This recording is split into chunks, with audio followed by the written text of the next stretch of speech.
Perkenalkan, nama saya Melanie Oktavia. Kali ini saya akan membahas tentang masyarakat multikultural. Nah, kalian simak ya. Masyarakat multikultural terdiri dari 3 kata. Yang pertama, masyarakat. Yang kedua, multi. Dan yang ketiga, kultural.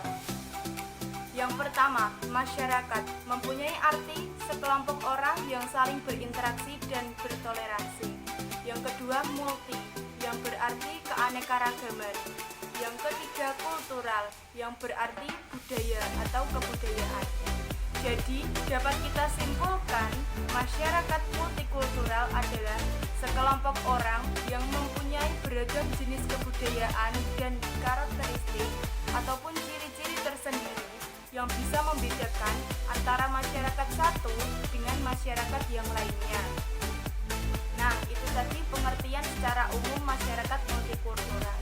Sekarang kita lanjutkan pengertian masyarakat multikultural berdasarkan beberapa ahli. 1. Menurut Nasikun, masyarakat multikultural adalah masyarakat yang terdiri dari 2 maupun lebih tatanan sosial dan struktur kelembagaan yang berbeda antara satu sama lain. Yang kedua, menurut Parek, masyarakat multikultural merupakan masyarakat yang mempunyai keragaman komunitas budaya dengan kelebihan yang ada. Yang ketiga, menurut Azumardi Azra, multikulturalisme diartikan sebagai pandangan atau anggapan dunia yang selanjutnya direalisasikan ke dalam bentuk kesadaran politik. Yang keempat, menurut Lawrence Bloom, multikulturalisme diartikan sebagai apresiasi, pemahaman, serta penilaian budaya seseorang dan rasa keingintahuan terhadap budaya ataupun etnis dari orang lain. Nah, itu tadi pengertian masyarakat multikultural dari beberapa ahli. Sekarang kita lanjutkan ke karakteristik masyarakat multikultural. Yang pertama, terjadinya segmentasi ke dalam berbagai bentuk kelompok sosial.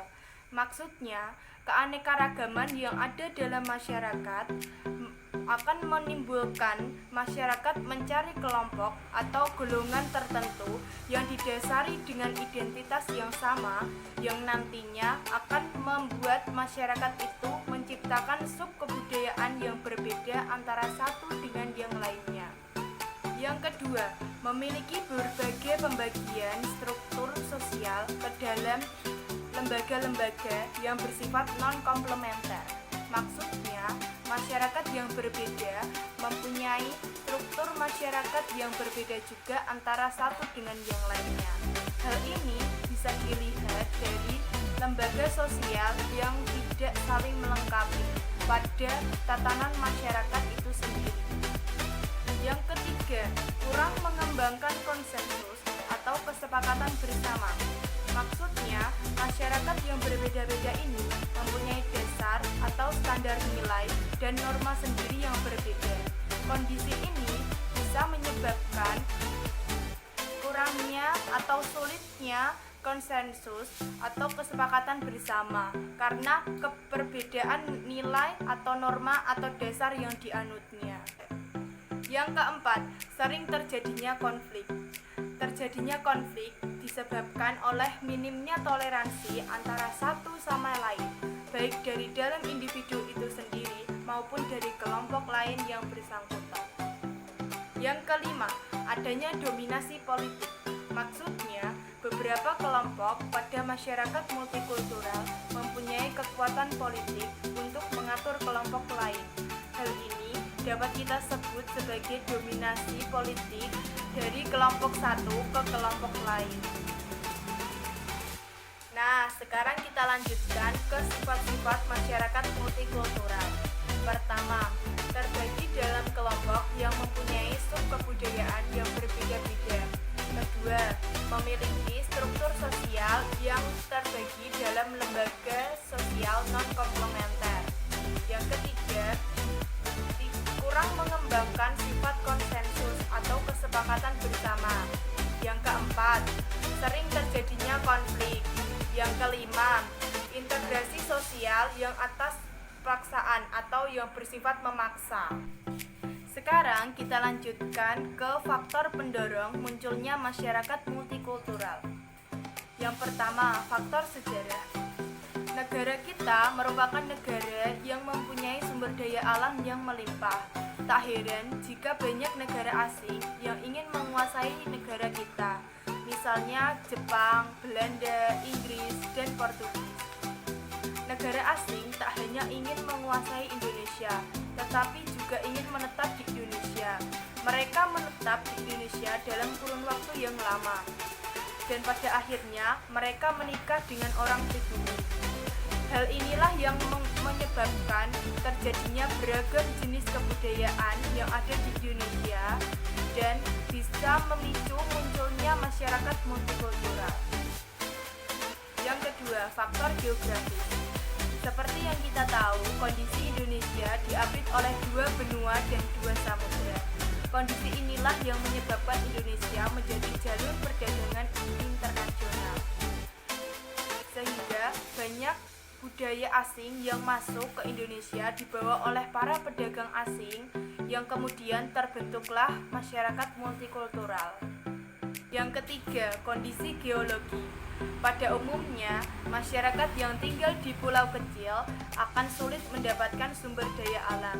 Berbeda dengan masyarakat yang tinggal di pulau besar, mereka akan terus dibanjiri oleh sumber daya alam yang melimpah. Oleh karena itu, banyak masyarakat yang tinggal di pulau kecil bertransmigrasi untuk bisa mendapatkan sumber daya alam yang melimpah. Mereka membawa budaya-budaya mereka ke pulau besar, sehingga terjadilah beragam budaya di sana dan terbentuklah masyarakat multikultural.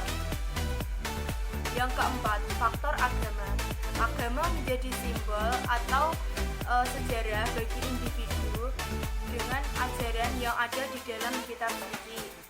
Di Indonesia mempunyai beragam keagamaan yang dianut oleh individu. Beragam agama ini mempunyai nilai atau norma dan karakteristik tersendiri dalam setiap agama. Dan hal ini bisa menimbulkan terbentuknya masyarakat multikultural. Yang kelima, faktor iklim.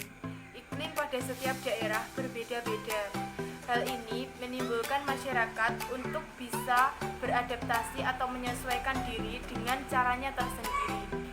Beragam cara adaptasi ini bisa memunculkan masyarakat multikultural. Nah, cukup sekian penjelasan mengenai masyarakat multikultural.